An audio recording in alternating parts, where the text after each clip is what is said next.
오늘 우리가 잠언 19장 17절부터 함께 말씀을 읽었는데요. 저는 오늘 여러분과 함께 가난에 대한 우리의 자세는 어떠해야 하는가를 말씀 속에서 살펴보고자 합니다. 여러분, 가난을 좋아하는 사람 아마 거의 없을 겁니다. 학생들 가난 좋아하세요? 안 좋아하죠? 지금 우리나라가 출산율이 0.78이라고 해요. 그야말로 초비상이라고 하는데 여기에는 여러 가지 원인들이 있겠지만 그 중에 하나가 뭐냐면 가난을 물려주기 싫다라고 하는 것입니다. 그러니까 이렇게 열심히 살아도 빠듯한데, 그런데 아기까지 갖게 되면 이거 어떻게 살겠냐는 거예요.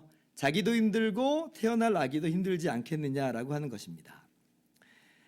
이렇듯 가난은 우리가 모두가 피하고 싶고 벗어나고 싶은 그런 삶의 굴레와도 같은 것인데요. 그런데 안타깝게도 사실은 우리 모두가 마주할 수밖에 없는 우리의 인생의 진면목이기도 합니다. 왜냐하면 이 세상 그 어디에도 과거로부터 지금까지 이르기까지 가난이 없는 곳은 세상에 없다라고 하는 거예요. 자, 그렇다면 우리 기독교인들은 가난에 대해서 도대체 어떠한 자세를 가져야 하는가? 하나님께서 우리에게 원하시는 삶의 모습은 과연 무엇인가? 우리가 함께 고민을 해봐야 돼요. 그리고 오늘 말씀 속에서 답을 얻어가실 수 있기를 바랍니다. 자, 그러면 먼저 가난이 어떻게 해서 이 세상에 시작되게 되었는가를 함께 살펴봅시다. 처음부터 가난이 원래부터 있었던 거냐? 그렇지 않아요. 원래는 하나님께서 이 세상을 창조하셨을 때는 세상은요 전혀 가난하지 않았어요. 가난이 없었어요. 하나님께서 온 우주 만물을 창조하시되 보시기에 심히 좋게 창조하셨죠. 그리고 아담과 하와를 하나님의 형상대로 만드시고 에덴 동산에 두셨잖아요. 그리고 뭐라고 말씀하셨냐면 창세기 2장 말씀을 보면 그 땅에 보기에 아름답고 먹기에 좋은 그 나무가 나게 하시면서 동산 각종 나무의 열매는 너가 임의로 먹어라 라고 말씀하셨어요. 그러니까 온갖 종류의 나무 열매를 제한 없이 먹고 싶은 대로 다 먹어도 된다는 거예요. 여러분, 이 에덴 동산에 가난이 있겠어요? 에덴 동산은 가난이 없습니다. 경쟁할 필요 없죠. 비교할 필요 없죠. 여기에만 지금 나무 열매가 있는 거예요? 저기도 있잖아요. 그래서 여기저기 있는 나무 열매를 먹으면 되는 거예요. 욕심 부릴 이유는 없는 거예요. 가난이 없는 그러한 세상이다라고 하는 거예요. 그런데 어떤 일이 일어났어요? 아담과 하와가 하나님의 명령을 불순종했죠. 하나님께서 딱 하나의 제한만 두셨는데 선악을 알게 하는 나무의 열매만 먹지 말아라, 절대 먹지 말라 하셨는데, 근데 아담과 하와가 하나님께 반역하여서 선악과를 따먹어 버렸잖아요. 자기가 주인 되는 삶을 살겠다는 거예요. 자기가 하나님 되겠다는 겁니다. 그래서 하나님께서 하나님의 명령을 불순종하여 죄를 범한 인간에게 공의의 심판으로서 하나님께서 형벌을 내리시죠. 그때 그 형벌 중에 하나가 뭐냐면 바로 가난이에요. 그때 내린 인간에게 주어진 저주 중에 하나가 뭐냐면 바로 가난이에요. 하나님을 떠난 인생이 그래서 더 스스로 부유해질 거라고 착각을 했지만, 그러나 하나님께서는 복의 근원이신 하나님을 떠난 인생은 오히려 가난해질 수밖에 없는 인생으로 전락하게 됨을 깨닫게 하여 주신 거죠. 자, 창세기 3장 17절을 가봅시다. 하나님께서 아담에게 이렇게 말씀하신 거예요. 땅은 너로 말미암아 저주를 받고 너는 내 평생에 수고하여야 그 소산을 먹으리라. 땅이 내게 가시던 물과 엉겅퀴를 낼 것이라. 자, 아담 때문에 땅이 어떻게 됐다는 거예요? 땅이 저주를 받아요. 아담이 하나님의 형상으로서 모든 피조물의 대표성을 지니고 있기 때문에 전부가 망가지게 된 거예요. 그래서 땅도 어그러집니다. 그래서 지금 이 세상은 어떻게 변해버리게 됐냐면 이제 수고사회가 된 거예요. 수고사회가. 전에도 일이 있었어요. 노동이 있었어요. 그런데 전에는 그 노동이라고 하는 게 전혀 수고스럽지 않습니다. 고되지 않았어요. 하나님께서 세상을 창조하시는 그 일이 하나님께 기쁨이었던 것처럼 하나님의 형상인 인간에게 있어서도 일은 즐거움이요 기쁨이었습니다. 그런데 지금 이렇게 범죄하여 타락한 이후로는 그렇지 않게 됐다는 거예요. 왜냐하면 땅이 저주를 받게 됐습니다. 이제는 수고하지 않고는, 얼굴에 굵은 땀방울을 흘리지 않고는 소산을 얻을 수가 없게 된 거예요. 정원을 가꾸거나 농사를 지어보신 분들은 잘 아실 텐데 그야말로 숨 쉴 틈이 없다고 그래요. 자고 일어나면 잡초가 무성히 자라가지고 매일같이 잡초 뽑는 게 일이라고 그래요.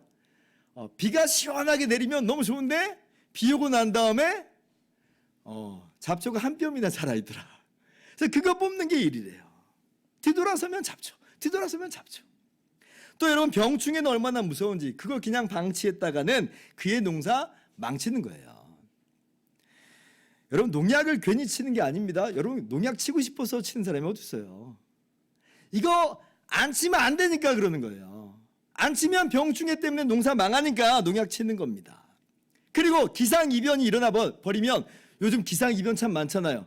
기상이변 일어나 버리면 어떻게 돼요? 그야말로 그냥 속수무책인 겁니다. 비가 안 와요? 그러면 다 타 죽는 거예요. 태풍 쳐요? 어떻게 돼요? 가을에 태풍이 주로 치는데, 태풍 치면 한 해 농사 잘 지어놨는데 마지막에 가을 태풍 딱 쳐가지고 그의 농사 망치는 일, 과일 다 떨어지는 일이 허다하게 있습니다.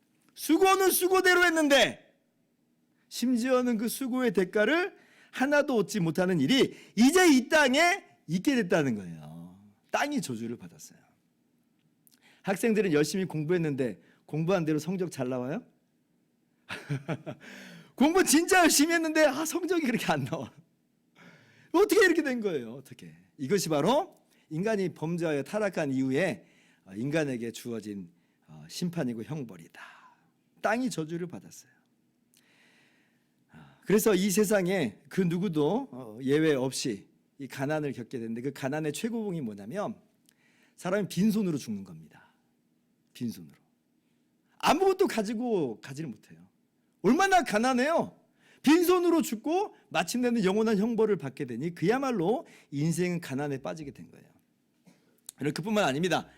이 땅만 저주를 받은 게 아니라 범죄하여 타락한 이후로는 인간의 본성마저도 이 죄로 인해서 오염되고 부패해 버렸습니다. 자, 원래는 이제 아담과 하와가 하나님의 형상대로 지음받았기 때문에 죄가 없는 상태로 지음받은 거예요. 그런데 이제 죄를 짐으로 말미암아 죄가 세상에 들어왔습니다. 그래서 이제 인간이 어떤 모습으로 전락해 버렸냐면 그 죄에 오염이 돼가지고 이제 모든 사람이 죄에 오염돼서 서로 남 탓하면서 책임 전가하기 바쁜 거예요. 아담이 선악과 따먹고 하나님께서 물어보실 때 뭐라고 이야기해요? 뭐라고 변명해요, 하나님께? 저 여자 때문에 따먹었습니다. 저 여자가 줘서 먹었습니다. 그랬어요. 이게 뭐예요? 여러분, 아담이 하와를 처음 볼 때는 니는 내 뼈 중에 뼈요, 내 살 중에 살이다. 정말 나랑 한 몸이다라고 말할 정도로 기뻐하고 정말 즐거워했는데, 지금 이제 범죄한 이후로 뭐 하고 있냐면 책임 전가하고 있는 거예요. 한마디로 하와 보고 독박 쓰라는 겁니다. 나는 살겠다는 거예요. 너가 죽으라는 거예요. 하와 보고. 하와도 마찬가지죠. 뱀에게 책임 전가시키는 것은 매한가지인 겁니다. 책임 전가시키고 나라도 혼자 살아보겠다 라고 하는 그런 모습들이 인간의 본성, 인간의 심성이 돼버린 거예요. 너는 죽든지 말든지 난 살아야겠다는 거예요. 그뿐만이 아니에요. 자, 아담과 하와에게서 가인과 아벨이라고 하는 두 아들이 태어나죠. 자, 그러던 어느 날 가인과 아벨이 각각 자기의 소산물들로 하나님께 제사를 드립니다. 그런데 하나님께서 첫째인 가인의 제사는 안 받으시고 아벨의 제사는 받으시잖아요. 하나님께서 가인의 제사를 거절하신 이유는 뭐예요? 가인이 악했기 때문이다, 성경이 말씀하죠. 그런데 가인이 이게 너무 화가 나는 거예요. 제물을 안 받았다라고 하는 것도 화가 나는데, 근데 뭐가 진짜 화가 나냐면 하나님께서 동생인 아벨의 제사는 받으셨다. 이게 진짜 분통 터지는 거예요. 여러분, 이게 뭐예요? 이제는 나의 가진 것만, 내가 가지고 있는 것만 보는 게 아니라 누구 걸 보기 시작했어요? 옆에 있는 사람이 가진 걸 의식하는 거예요. 그걸 보고 있는 거예요. 아니, 가인은 가인이고 아벨은 아벨인데, 그래서 아벨 신경 안 쓰고 가인 자신을 돌아보면 되는 거예요. 그런데 타락한 인간의 심성이 얼마나 부패해 버렸는지 가인이 옆에 사람을 보는 겁니다. 아벨을 의식해요. 그리고 마침내는 자기 동생인데 아벨을 살해하죠. 이게 인류 최초의 살인 사건이에요. 너무 끔찍해요. 내가 못 가진 건 너는 가졌다는 거예요. 그거 싫다는 겁니다. 여러분, 수고 사회에서 이제 얻어지는 건 한계가 있을 수밖에 없죠. 왜냐하면 정말 수고해야 조금 얻는 거잖아요. 생산량이 아주 제한되어 있게 돼버렸다는 겁니다. 넉넉하질 않아요. 자, 그런데 거기에다가 인간 심성마저 부패해버렸다고 한다고 하는 것은 나 혼자만이라도 살겠다, 왜 너는 더 있냐 라고 그런 마음을 품게 됐다는 건 이제 그러면 어떻게 이게 이 사회가 진행되겠어요? 뻔하죠. 힘센 사람이 약한 사람을 빼앗고 착취하는 그런 세상이 된 거예요.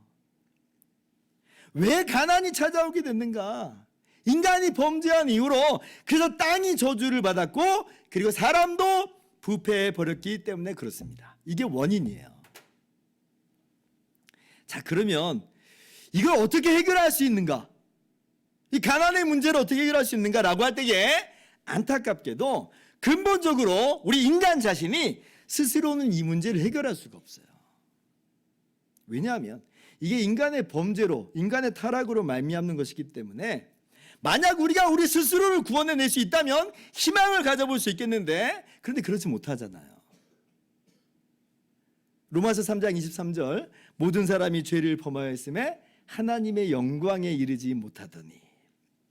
아담과 하와만 범죄한 것이 아니라 그 이후에 모든 사람들이, 저와 여러분을 포함하여 모든 사람들이 다 죄에 있어서 예외가 아니게 됐죠. 우리가 말로 죄짓고 생각으로 죄짓고 행동으로 죄짓고, 누가 감히 하나님 앞에서 내가 의롭다라고 할 수 있겠어요? 없어요. 우리에게는 소망이 없는 겁니다. 어떤 사람들은 인류가 개선될 것이다, 과학의 발전이 우리를 전부 먹여 살릴 것이다, 그렇게 아주 신랄 만큼 기대를 걸고 있습니다. 그런데 보세요. 우리 사회도 보세요. 우리 도처에 있는 각종 사기꾼들 보세요. 얼마나 많아요. 눈 뜨고 코 베어가는 세상입니다. 우리 도처에 있는 가불관계 보세요. 이게 지금 대등하고 평등한 인격적인 관계로 맺어진 관계인가? 개인과 개인, 어떤 사회와 사회만 그렇습니까? 아니에요. 국가와 국가, 민족과 민족을 보세요. 서로 지금 나름대로의 이유를 가지고 전쟁하면서 내 것 절대 양보하지 않겠다, 이거 아니에요? 작년에 우리 우크라이나 러시아 전쟁이 터졌어요. 어쩌다 터진 줄 알았는데, 근데 올해 어떤 일이 있게 됐어요? 이스라엘 팔레스타인 전쟁이 터졌습니다. 전쟁의 역사예요. 근데 이게 지금 어제 오늘만의 이야기가 아니라 우리 인간의 역사가 그래요. 한 100년 전으로 시계를 돌려봅시다. 어떤 일이 벌어졌냐면 제국주의 시대가 됐어요. 이때 이 힘 있는 나라가 다른 나라, 다른 민족을 침략했어요. 식민지 삼았어요. 우리나라가 식민지로 그때 그래서 착취를 당했잖아요. 그러더니 1차 세계대전이 터졌습니다. 이때 얼마나 많은 사람들이 죽었냐면 이 약 3천만 명 이상이 죽거나 다쳤습니다. 어마어마한 인류의 피가 뿌려진 거예요. 그러면 이대로 끝나느냐? 아니요. 불과 30년 뒤에 어떤 일이 있게 됐어요? 2차 세계대전 터졌죠. 민간인 포함해서 약 7천만 명 사상자가 발생했습니다. 그리고 5년 뒤에 우리나라에 뭐가 터져요? 6.25 났어요. 우리나라가 얼마나 끔찍한 고통을 겪어요. 여러분, 이런 인류에게 소망이 있다? 지나친 낙관이에요. 뭘 근거로 그렇게 낙관적으로 생각할 수 있는 건지 모르겠어요. 인간의 심성이 이미 죄로 인해 부패해버린 겁니다. 그래서 우리가 우리의 힘으로는 도저히 이 가난을 극복할 수가 없는 거예요. 자, 그런데 이런 비관적인 얘기만 제가 드리고 싶은 건 아니고, 근데 정말로 놀라운 일이 벌어졌어요. 어떤 일이 일어났냐면, 그건 바로 하나님께서 친히 이 땅에 오셔서 우리 인류의 가난을 끝장내셨다는 거예요. 얼마나 기가 막힌 일인지 몰라요. 얼마나 놀라운 일인지 몰라요. 하나님께서는 공의의 심판자로서 죄인에게 형벌을 집행하시는 것만으로 충분하십니다. 충분하세요. 그런데 하나님께서 우리 대신 그 형벌을 친히 대신 담당하시겠다는 거예요. 그래서 하나님께서 하나님의 독생하신 아들 예수 그리스도를 이 땅에 보내시지요. 그리고 예수님께서 이 땅에 오셔서 우리의 모든 죄와 허물을 다 짊어지고 십자가에서 대신 죽어주셨어요. 왜 그러셨는가? 왜 그러셨냐면 성경을 봅시다. 고린도후서 8장 9절 같이 한번 읽어볼까요? 시작. 우리 주 예수 그리스도의 은혜를 너희가 알거니와 부유하신 이로써 너희를 위하여 가난하게 되심은 그의 가난함으로 말미암아 너희를 부유하게 하려 하심이라. 자, 부유하신 예수님이 가난하게 되셨다. 이 말은요, 하나님이신 예수님께서 하늘 영광 버리시고 우리와 똑같은 사람이 되셨다는 거예요. 여러분, 심지어 예수님 태어나셨을 때 어디에 누워요? 우리 학생들 배웠죠? 잘 모르겠어요? 말구유에 누우셨어요. 말구유에. 여러분, 태어난 학생들 중에서 말구유에 누인 친구 있어요? 없죠? 우리 다 병원에서 태어났어요. 그런데 예수님께서는 가난한 가정에서 누일 곳이 없어서 말구유에 누이시기까지 그렇게 이 땅에 오셨다. 그리고 어디까지 가난하게 되셨냐면 우리 인간의 궁극적인 가난인 사망의 자리까지, 십자가의 자리까지 기꺼이 나아가신 거예요. 부유하신 예수님께서 가난하게 되셨다. 그러므로 어떤 일이 벌어졌는가? 예수님께서 가난하게 되심으로, 그러니까 우리의 모든 죄값을 대신해서 십자가에서 죽으신 예수님으로 말미암아 우리의 모든 죄가 값없이 용서함을 받게 됐고, 가난한 우리가 거저 예수 그리스도 안에서 의롭다함을 얻은 거예요. 하나님의 나라 백성으로 다시 회복된 겁니다. 주님의 가난함으로 말미암아 너희가 부유하게 되었다, 이 말이에요. 우리가 예수님으로 말미암아 하나님의 자녀가 다시 된 거예요. 우리가 예수님과 함께 그래서 하나님의 영광스러운 나라를 기업으로 상속받게 된 것입니다. 여러분 믿으시기 바랍니다. 그리고 이제 어떤 일이 우리 가운데 남아있냐면, 이제 예수님이 다시 오실 때에 이러한 우리의 참된 부요함이 이제 눈앞에 환히 밝히 드러나게 될 것이에요. 우리 안에 지금 찌꺼기처럼 남아있는 죄악된 성품이 있는데, 근데 지금 성령의 역사로 말미암아 나날이 우리가 예수님을 닮아가고 있어요. 이 찌꺼기들이 점점 없어지고 있어요. 그런데 그날에 주님 다시 오실 때에 이제 완전히 모든 것이 변화되게 됩니다. 우리가 완전히 예수님을 닮은 영화로운 성품으로, 영광의 몸으로 변화되게 될 것이에요. 그리고 하나님의 자녀로서 우리가 예수님과 함께 하나님의 영광의 나라에서 영원토록 왕노릇하게 될 겁니다. 그 나라를 성경에서 뭐라고 말하냐면 새하늘과 새 땅이라고 그래요. 새하늘과 새 땅. 여러분, 지금 그 새하늘과 새 땅은 인간이 타락한 이후에 저주받은 이 땅이 아니라는 거예요. 이 땅은 끝장났어요. 이 땅은 그래서 없어집니다. 그리고 하나님께서 새롭게 조성하시는 나라가 있는데, 세상이 있는데, 그게 바로 새하늘과 새 땅이에요. 저주받은 땅이 아니에요. 복된 나라죠. 복된 나라. 그야말로 하나님께서 모든 것을 완벽하게 다 회복시키시는 그날인데, 그날에서야 비로소 되는 게 아니라 예수님의 십자가로 말미암아, 그리고 부활로 말미암아 이미 우리가 예수 그리스도 안에서 가난을 벗어버렸고 부유함을 덧입게 됐다는 거예요. 그리고 주님 다시 오실 때에 그 모든 것이 완성되어 나타나게 되는 것이다. 여러분, 이게 저와 여러분이 누리게 되는 찬란한 영광스러운 미래입니다. 여러분, 우리의 가난은 예수 그리스도 안에서 완전히 끝장났어요. 이게 우리의 힘으로 일궈낸 게 아니라 하나님이 예수 그리스도 안에서 거둬주시는 선물이에요. 여러분, 예수 그리스도 안에서 여러분이 부유하게 된 사람임을 믿으시기 바랍니다. 자, 그렇다면 그리스도 예수 안에서 거저히 부유함을 선물 받은 우리는 어떻게 살아야 되는가? 이제 적용을 한번 해봅시다.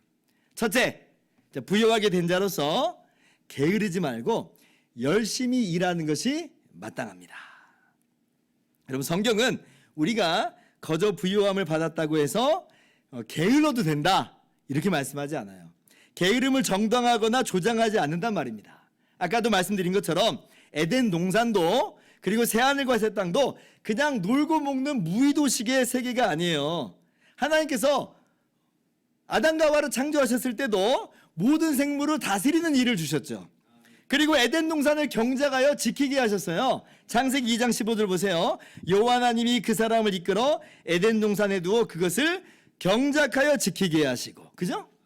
에덴 동산에 일이 있었다는 거예요. 새하늘과 새 땅도 마찬가지입니다. 다만 차이가 있는 건 뭐라고 그랬어요? 수고스러운 노동이 아니에요. 여러분, 사람이 좋아서 하는 일, 그 일 같아 보이지 않죠? 좋아서 하는 일은 일이 아니에요. 그죠? 일인데 일이 아니에요. 우리의 개념을 우리가 좀 바꿀 필요가 있어요.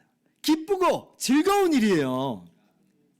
그러므로 게으름은 우리 신자들에게 어울리는 모습이 아닙니다. 그 성경적인 회복의 모습은 아니에요. 오늘 잠언 19장 24절 보세요. 게으른 자는 자기의 손을 그릇에 넣고도 입으로 올리기를 괴로워하느니라. 이런 중에 뭐 해달라는 거예요?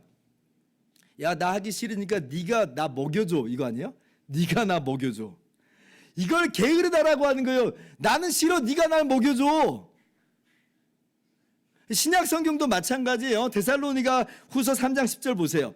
자, 누구든지 일하기 싫어하거든 먹지도 말게 하라 하였더니 우리가 들은즉 너희 가운데 게으르게 행하여 도무지 일하지 아니하고 일만 만들기만 하는 자들이 있다 하니. 12절 같이요. 이런 자들에게 우리가 명하고 주 예수 그리스도 안에서 권하기를 조용히 일하여 자기 양식을 먹으라 하노라. 조용히 일하여 자기의 양식을 먹으라. 어떻게 권한다고요? 일하라는 거예요. 일하라. 그리스도 안에서 부요함을 제대로 누리는 건 뭐냐? 게으름이다? 아니라는 거예요. 일하는 거예요. 기쁨으로 일하는 거예요. 그래, 이 땅에서도 대체로 부지런히 일하면 나름 부족함 없이 사는 것이 일반적인 모습입니다. 물론 아까도 말씀드린 것처럼 타락한 이후로는 반드시 그게 공식처럼 나오지는 않지만 대체로 그런 공식이 작동하고 있긴 해요. 근데 꼭 그렇지 않을지라도, 내가 부요함을 그래서 얻지는 못한다 할지라도 이미 부요하게 됐으니까 주님이 우리에게 원하시는 모습은 기쁨으로 일하라 라고 하는 모습인 줄을 알아. 그렇게 부지런히 일할 수 있기를 바랍니다. 여러분, 이것이 가난을 대하는 우리의 첫 번째 자세예요. 두 번째, 우리가 어떤 모습으로 살아갈 것인가 할 때에 이미 우리가 부유한 자로서 가진 것이 별로 없을 때라도, 그러나 이미 부유한 자니까 자족하면서 하나님의 말씀을 따라 사는 것이 마땅합니다. 여러분, 오늘 말씀 22절 같이 한번 읽어볼까요? 19장 22절이에요. 같이 읽습니다. 시작. 사람은 자기의 인자함으로 남에게 사모함을 받느니라. 가난한 자는 거짓말하는 자보다 나으니라. 가난한 자는 거짓말하는 자보다 나으니라 그래요. 가난한 자하고 거짓말하는 자하고 비교가 되고 있는데 좀 비교 대상이 어색합니다. 가난한 자는 누구하고 비교돼야 돼요? 부자하고 비교돼야 되죠. 정직한 자는 뭐하고 비교되는 게 좋겠어요? 거짓말하는 자 이렇게 비교되는 게 좋을 것 같아요. 근데 지금 가난한 자하고 거짓말하는 자하고 비교가 되고 있어요. 이게 무슨 내용일까? 무슨 의미일까? 이런 내용이겠죠. 가난하더라도 정직한 자가 거짓말하면서 부자 되는 사람보다 낫다 이 말이죠. 실제로 잠언 28장 6절의 유사 구절이 이렇게 있습니다. 가난하여도 성실하게 행하는 자는 부유하면서 굽게 행하는 자보다 나으니라.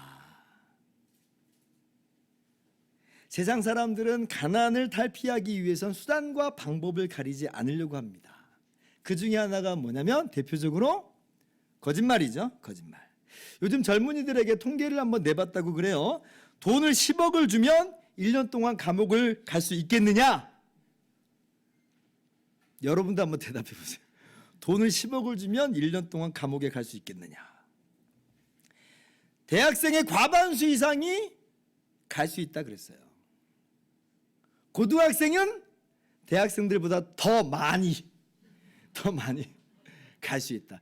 가장 돈을 밝히는 사람들이 고등학생. 우리는 달라야죠. 우린 달라요. 왜냐하면 우리는 이미 뭐가 있어요?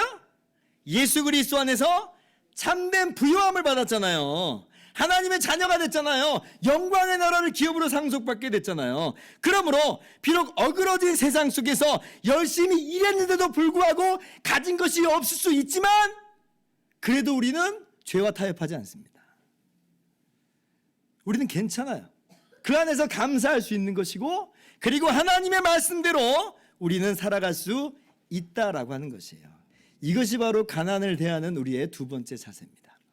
세 번째, 마지막으로 부유하게 된 자로서 우리는 어떻게 살아가야 되는가라고 할 때에 우리에게 있는 것으로 가난한 자를 불쌍히 여기는 것이 마땅합니다. 자, 오늘 본문 17절이에요. 또 같이 읽습니다. 시작. 가난한 자를 불쌍히 여기는 것은 여호와께 구워드리는 것이니 그의 선행을 그에게 갚아 주시리라. 아멘. 여러분, 정말 참 놀라운 표현이 사용되고 있죠. 여호와께 뭐 한다고요? 구워드리는 거래요. 엄밀하게 말씀을 드린다면 이건 말도 안 되는 이야기입니다. 아니, 하나님께 구워드린다니요. 왜냐하면 이게 왜 말도 안 돼요? 우리가 가진 모든 게 다 하나님께로부터 받은 선물인데, 하나님이 주신 것인데, 근데 하나님의 걸 가지고 하나님께 구워준다? 이게 말이 돼요? 말이 안 되는 겁니다. 자, 그리고 설사 정말 우리 것이라고 한다 할지라도 하나님이 뭐가 부족한 게 있어가지고 우리한테 꾸시겠어요? 천지 만물이 다 하나님의 건데. 근데도 성경이 뭐라고 표현을 하냐면 하나님께 구워드리는 거다. 하나님께서 이렇게 말씀하세요. 이게 뭐예요? 하나님께서 가난한 자를 불쌍히 여기는 걸 그렇게 귀하게 받으신다는 거예요. 귀하게 받으신다. 그렇게 우리를 하나님의 손과 발로서 하나님의 도구로 사용하시기를 원한다라고 하는 것이죠. 그러므로 우리가 살아가야 할 마땅한 모습은 뭐냐면 하나님께 구워드리는 겁니다. 구워드리는 거예요. 즉 가난한 자를 불쌍히 여기는 것이다. 학생들이 이런 말 하잖아요. 공부해서 남 주냐? 공부해서 남 주라. 남 주라. 얼마 전에 안상규 벌꿀 대표인 안상규 대표 인터뷰가 신문에 실린 적이 있습니다. 이분이 어렸을 때 집안이 매우 어려웠대요. 그래서 성공하면 나처럼 가난 때문에 힘들어하는 이들을 내가 도와주리라 하고 진짜 열심히 공부했답니다. 영어 수학 공부가 아니라 양봉 공부를 열심히 했대요. 양봉 공부. 영어 수학 책은 친구들 다 줘버리고 자기는 양봉 공부를 죽어라 했대요. 숱한 어려움이 있었답니다. 아르바이트 해가지고 학비 벌고 생활비 벌고 그렇게 학교 다녀야 되고. 그래서 이제 군 제대 후에 본격적으로 양봉을 시작을 했는데 뭐 잘 되다가 어느 날인가는 막 태풍이 막 벌통을 다 쓸어가지고 완전히 망했대요. 수년간 모은 거 다 날아갔답니다. 아까 이 땅이 저주를 받았다고 그랬잖아요. 다시 은행에서 대출을 받아가지고 벌통 다시 사서 다시 또 시작을 했대요. 정말 열심히 했대요. 그리고 마침내 이제 성공한 사업가가 됐는데 이분이 이제 어렸을 때 그 바람처럼 소외된 이웃들을 잘 돕는 기업가의 모습을 간직하고 있더래요. 이분이 집사님이신데 하시는 말씀이 그래요. 나도 도움을 받아서 여기까지 왔는데 나도 갚아야 하지 않겠느냐. 크리스천이라서 그런지 소외된 이웃을 그냥 지나칠 수 없었다. 제가 그 담담한 인터뷰가 마음에 들었어요. 크리스천이라서 그런지 그냥 지나갈 수 없었다. 너무 멋진 말이에요. 여러분, 이것이 우리 기독교인의 자연스러움이에요. 크리스천이라서 그런지 지나갈 수 없었다. 여러분, 어떻게 그럼 하는가? 재물이 많은 사람은 재물로 돕고, 은사와 재능이 있는 사람은 그 재능으로 불쌍히 여기고, 법조계에 있는 사람은 부자라고 부자 편들지 않고, 정치인들은 좋은 입법으로 사회 구조를 개선해 나가고 복지의 사각지대를 없애는 법안들을 만들어내고, 여러분, 이것이 우리 기독교인들이 각계각층에서 할 일들이에요. 크리스천이라서 그런지 그냥 지나갈 수 없더라고요. 이것이 바로 가난을 대하는 우리의 자세 마지막이에요. 그리고 하나님께서 갚아주실 겁니다. 이제 말씀 마칩니다. 여러분, 우리는 예수 그리스도 안에서 이미 부유하게 된 사람들임을 믿으시기 바랍니다. 주님께서 우리를 위해서 가난하게 되심으로 우리가 거저 부유하게 됐어요.